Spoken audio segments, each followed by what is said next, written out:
Shalom, brothers and sisters in Messiah. Marcus da Costa here. I hope you all are having a most blessed week so far.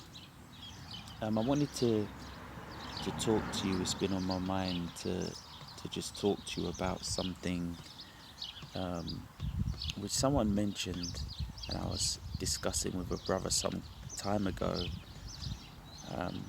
It was this concept of a week of warfare. Now, what we were particularly referring to was the week leading up to a baptism event. And in that discussion, we was discussing how you can go about preparing for a feast, for the Sabbath, for being baptized. And during that period of time, in the lead up to what you are planning to do for the kingdom, it just feels like everything is out to take your peace. Everything is out to take your shalom and distract you from what you are setting your heart to do to please the Most High. Now, I'm mentioning this notion of the week of warfare, or the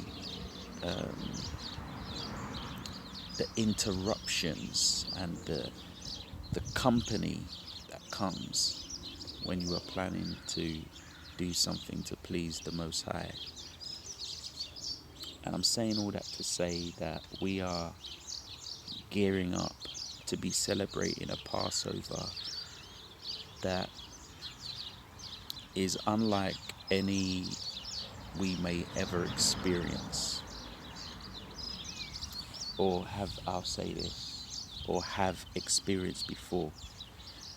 Never in my life, brothers, sisters, and people of the world, have I ever seen in this country, in the UK, I've seen it in others, where you may go into the supermarket and rows of shelves are empty, where people are striking each other because of the FUD, the fear, uncertainty, and doubt in terms of what this country may look like in a few days, in a few weeks, next month, and so on.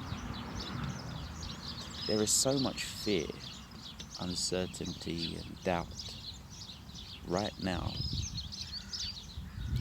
that in this country, in the UK, and in Europe, around the world, that we've been described as the epicenter of a virus.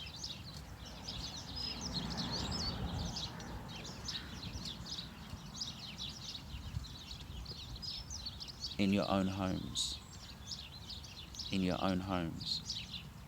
as we approach Passover, as we approach the feast, as we approach the new moon, and your adherence to the commands, you may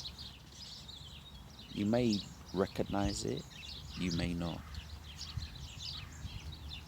Things becoming to be unhinged, unsettled, attacks, your peace being challenged.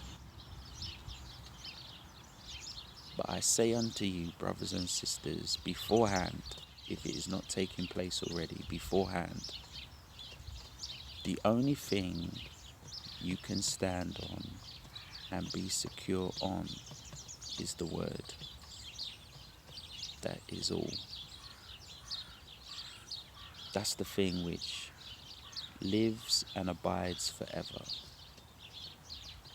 That's the thing which, when heaven and earth has passed,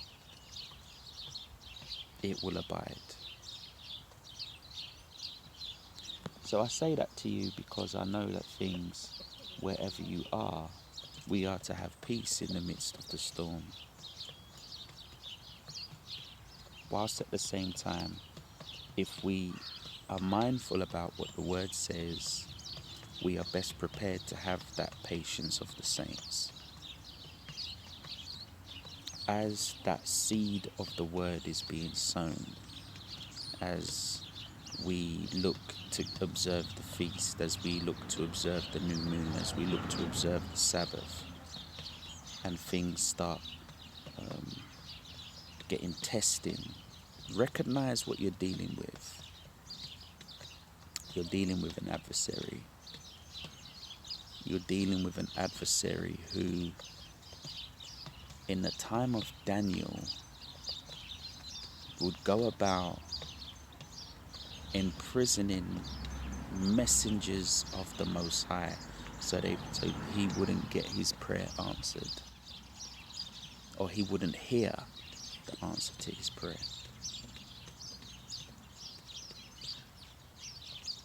And there's stuff we can do. There's stuff we can do. We can go about praying in our own homes and for each other. We can go about fasting. We can go about, unlike the world, being a repentant people, having good fruits. So when the world is going one way, hoarding just in case, fighting over bits of paper, if we remember what John said, when they asked him, what should we do? He essentially said to share what you have if you have an abundance. So if you've got 2 coats, share with he who doesn't. If you've got meat, share with he who doesn't. We're to be a people of light, not of darkness.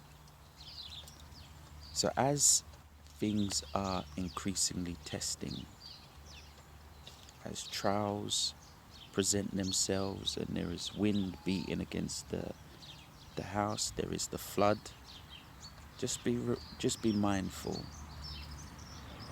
Just be mindful that there is a crown of life waiting for those who overcome temptation. Do not be tempted to abandon Yeshua because the road get rocky. Do not be tempted to abandon Jehovah because the heat is on. Double down on the kingdom. Now is the time to let your light so shine before men, so your Father can be glorified in heaven. Shalom.